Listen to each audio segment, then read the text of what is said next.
Hi everyone, it's Vancouver Fashion Week for Winter 2017. Today is the last day, but we have some of the most amazing designers showing tonight. Evan, Clayton, welcome. Hi. So Evan, it's been a long time since we talked. I want to catch up on everything. Oh my God. So last season you weren't able to show in Vancouver Fashion Week. You were doing your own thing. Tell us a little bit about that.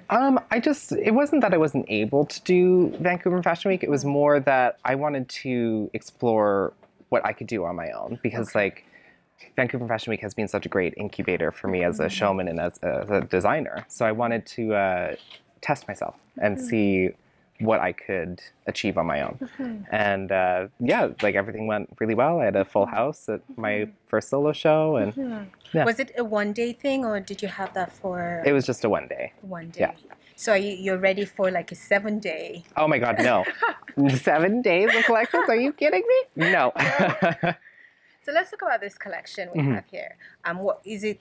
Do you have a name for it? Yeah, this collection is called The Devil and Miss Jones, and it's it's named after a film from 1973. The collection is really inspired by the Ecstasy of Saint Teresa, which is a sculpture by Gian Lorenzo Bernini. So pulling a lot of inspiration from 17th century Italy and from the film itself, and the collection is really about irony and having a sense of irony.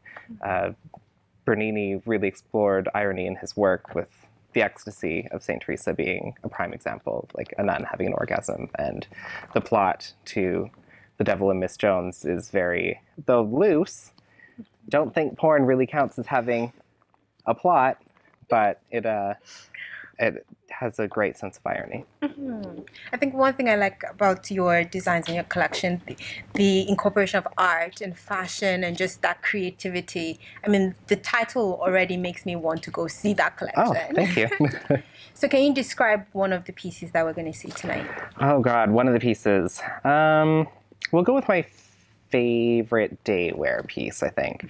It's a silk crepe button-down dress. It has fully flounced sleeves with slits all the way up to the shoulders. There's an attached capelet, flounced ruffle along the bottom, and a pussy bow blouse, which sounds like it's a very extra look, but it's very sleek and streamlined, and that's kind of what I wanted all the pieces to represent.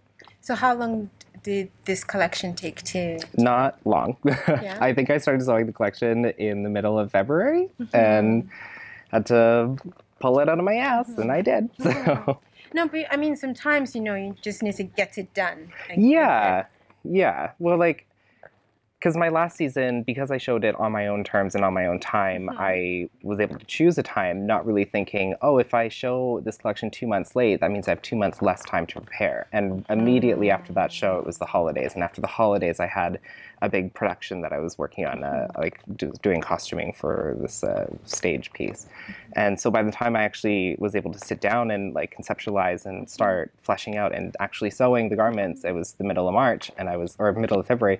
And I was like, oh, I have a month to make this collection, which is great. But I mean, you did it. I did it. And you're here, and in a few hours, we are going to be seeing it coming down the runway. Yes, you will. But talking about costuming, though, what are the challenges of that? And compared to this, how do you find it?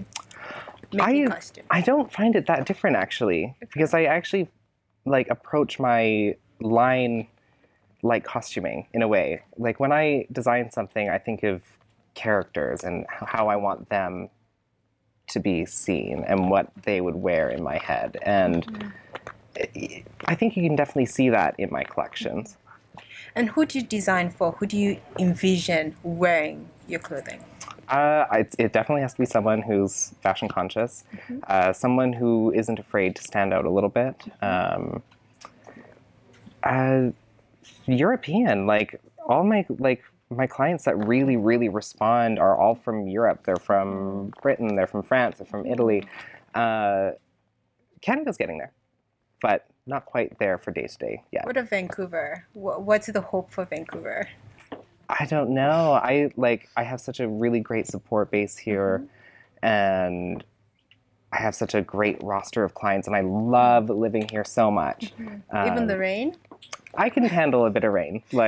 It's chill. I don't mind being a little wet.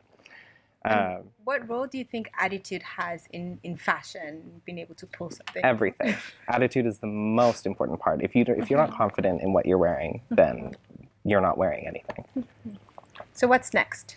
What's coming next? What's next? Well, I already know what I'm doing for my next collection. Okay. So you'll have to wait and see what that is, because it's going to be really good and really cool. But we can't wait. We're always like waiting. Yeah, hopefully I'll be showing internationally more often. Okay. I have a couple dominoes that need to fall down for that to happen. If you could pick one fashion week in the world. Tokyo. Tokyo. Tokyo. Okay, we're going to Tokyo soon. Oh, fun. Thanks so much, Ivan. No, thank you for having me. And good luck tonight. We will be watching.